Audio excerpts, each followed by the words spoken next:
Sebenarnya kan pohon itu makhluk hidup. Itu yang pertama. Bahkan iya, dan dia berkomunikasi juga. Ya. Jadi ketika Rasulullah di Madinah itu kan ada pohon korma yang nangis gitu ya. Jadi itu yang pertama. Dan dia hidup. Dan hidupnya dia itu bahkan dia itu menjadi wasilah rezeki bagi kita. Gitu kan? Ya. Gitu. Jadi kalau saya menggambarkan kalau pohon sawit itu pasti hidup. Gitu. Sama seperti karyawan pohon itu. Gitu, dia kerja untuk kita gitu loh, untuk kita gitu. Nah, saya yakin gitu. Kalau dia itu tidak termotivasi oleh kita, dia malas kerja, gitu, malas kerja. Itu yang saya pahamin, gitu. Jadi cuman bedanya karyawan sama pohon. Kalau pohon itu lebih disiplin. Saya ke situ, dia baris di situ, dia tetap di situ. Kalau karyawan kadang-kadang dia nggak ada kemana gitu kan. Jadi saya harus memperlakukan dia, menghormatin dia selayaknya saya menyayangi karyawan saya juga gitu. Makanya saya ajak ngomong gitu kan. Saya ajak ngomong, gimana? Ngomong apa gitu? Ngomongnya begini, kamu yang semangat ya.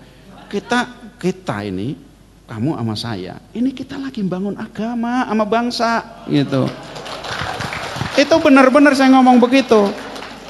Tapi ngomong kayak gitu dalam hati. Kalau ngomong itu karyawan kita bilang, ini kita cari kerjaan lain deh nih. Iya, makanya di masjid itu saya bikin tower tinggi gitu ya. Saya suruh bikin tower gitu. Katanya, Pak, apa ini? This is anak buah saya kan orang India gitu ya. Kita ini kok Pak, untuk kontrol fire tower atau no, itu speech tower aku bilang.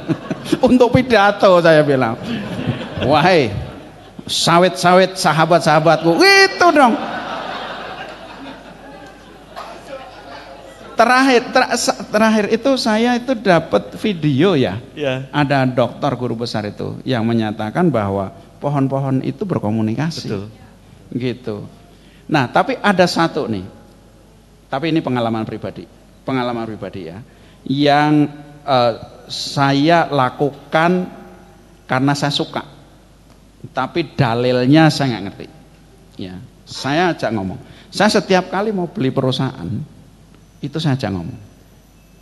Saya masuk ke musola, ke dindingnya, saya elus-elus, saya bilang, kamu doain, kamu sama saya. Di sini sama saya kita bangun agama sama bangsa. Gitu. Insya Allah ya, kita bareng-bareng, mudah-mudahan kita ketemu lagi. Tak los-los, nanti ketemu pohon tak los-los gitu. Nah, kalau kakak saya itu udah tahu jauh-jauh. Adikku lagi ngomong itu sama gedung, sama pohon-pohon, biarin. Nah, kebanyakan yang saya ajak ngomong itu kebeli. Yang nggak kebeli, yang saya lupa, benar-benar lupa ngomong. Aduh, udah pulang lupa. Aduh, ya. Gak ada nomor teleponnya. Ya kebetulan lagi. Lah ya, kebetulan. Gak ada nomor teleponnya. Tapi itu aku lakukan. Gimana? Pas lupa gak ada nomor teleponnya. Ya? Nggak lupa, telepon pohon nomor berapa gitu kan. Yang di masjid persis. Dan itu di masjid itu lucu. Yang saya ajak ngomong, itu pohonnya tumbuhnya luar biasa itu ya. Begitu kebeli saya datang lagi sama dia. Alhamdulillah Allah redha sama kita nih. Itu tanah itu lepas lagi, saya beli lagi jadi duit, jual lagi jadi berkali-kali saya dapat duit dari dia. Itu mungkin karena usaha pohon satu itu dia memimpin di situ mungkin. Dia cukup bagus itu. Gitu. Jadi itu saya lakukan. Nah, gini, ini kembali nih. Saya ingin begini. Komunikasi itu penting. Buat saya tuh kalau ngomongin tentang anak, kadang-kadang kalau ngomong anak, nak kamu hebat begini begitu, itu dampaknya itu 70% sinyalnya.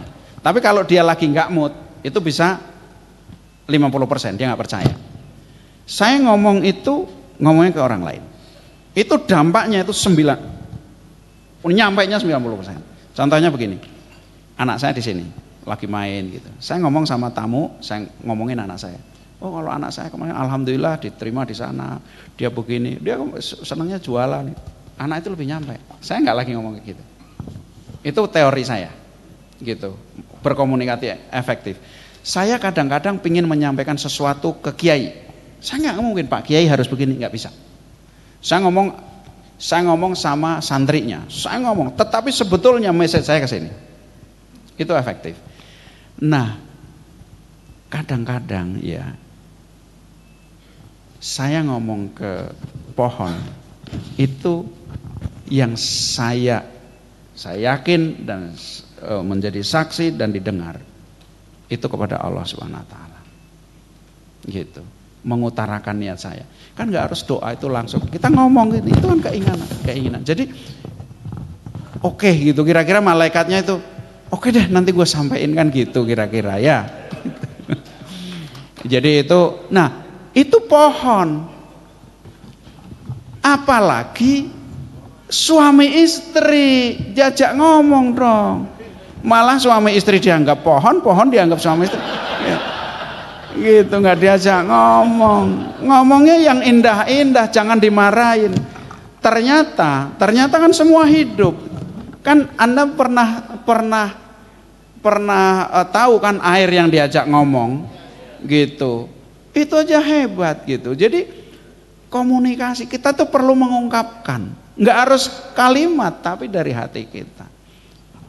Kalau saya ngomong pohon artinya suami istri terlebih-lebih lah harus. Dan itu yang paling susah itu suami istri karena kita ketemu terus. Ya harus kita latih gitu. Harus kita latih. Ya kesel-kesel sebentar, jangan kesel diterusin. Udah itu alasan nggak pulang gitu.